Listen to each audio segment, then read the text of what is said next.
Yo, what's up, Greater Life students and beyond? This is Pastor Pierce. I'm checking in for our Wednesday night follow-up. Hey, but before we dive in, do me a favor. Make sure you have shared this video, you have subscribed to our page, and get ready to make some comments at the bottom to tell us what you think. Tell us who you are, where you're from, etc. But listen, Wednesday night follow-up is all about following up regarding our previous Sunday. Well, this past Sunday, we didn't meet. We didn't meet at our usual time in our usual space. But what we did do was have what we call our fall harvest, right? We had fall harvest. We had a great time out on our campus and everybody engaged and had a good time. So with that being said, check this video out.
All right, we're back. So you saw a little snippet of what took place during our fall harvest. And as we are all outside engaging, we're laughing, we're talking, there was some praying taking place.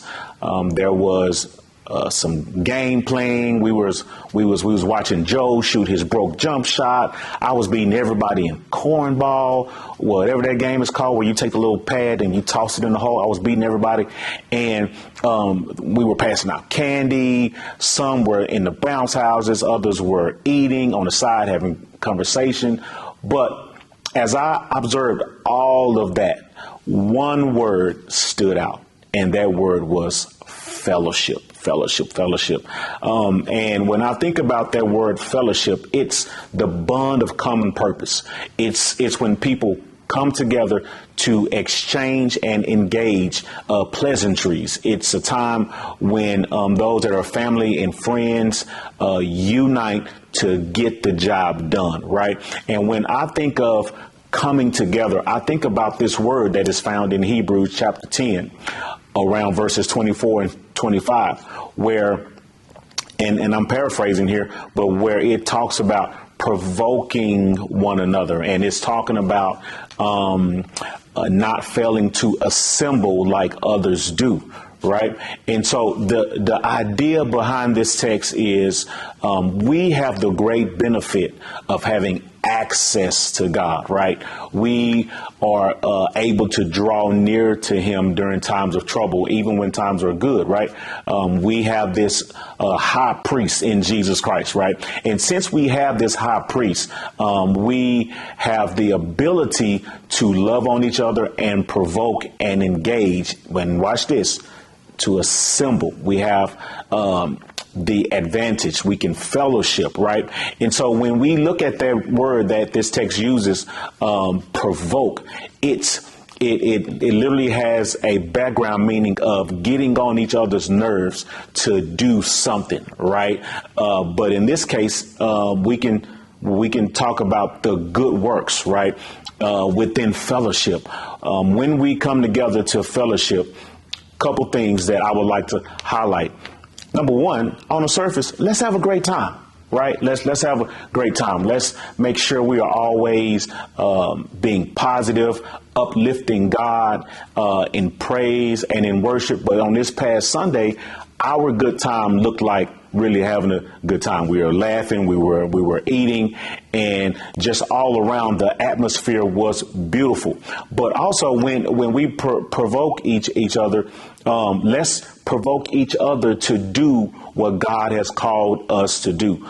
All of this happens within the context of fellowship. So listen, what has God called you to do beyond what we know to do? Right? For some of you, you have a great opportunity to lead a small group on your campus. Maybe you are on the football team. Maybe you're on the basketball team. Maybe you run track. Maybe some of you are even managers. Whatever it is, whatever you do, whatever you're doing in this season, how can you use that to provoke someone else to do what God has called them to do?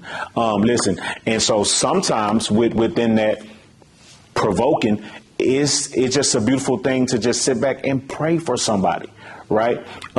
Provoke somebody to pray for somebody else, right? Who can you pray for this week? Maybe there's a family member, maybe there's a friend, a church member, or maybe in general, you can pray for your friends and family. You can pray for your church. You can pray for what's happening in the world. The culture needs people like you and I to lift them up in prayer. And that also happens in the context of fellowship, right? So listen, we also need to provoke each other to keep spreading the love, right? Sometimes it seems like people are simply unlovable, but watch this.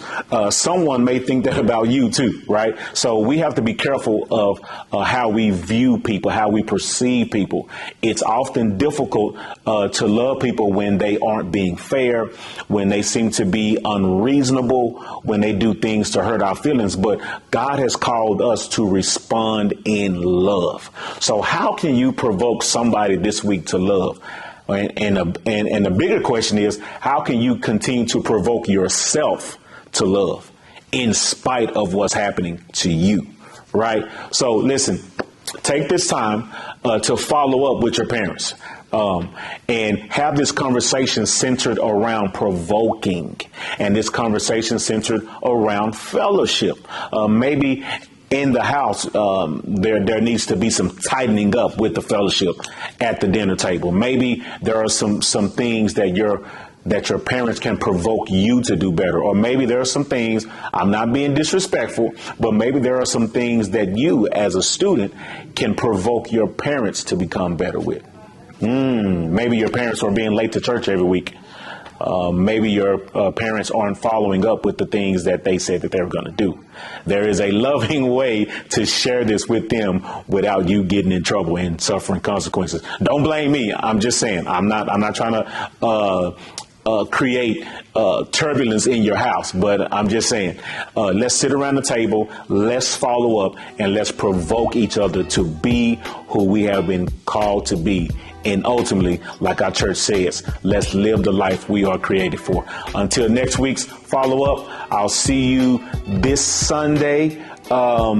This is our family Sunday, so we'll be in the main church, 1015 Greater Life Church, 7031 Forney Road. Hope to see you there. All right, peace.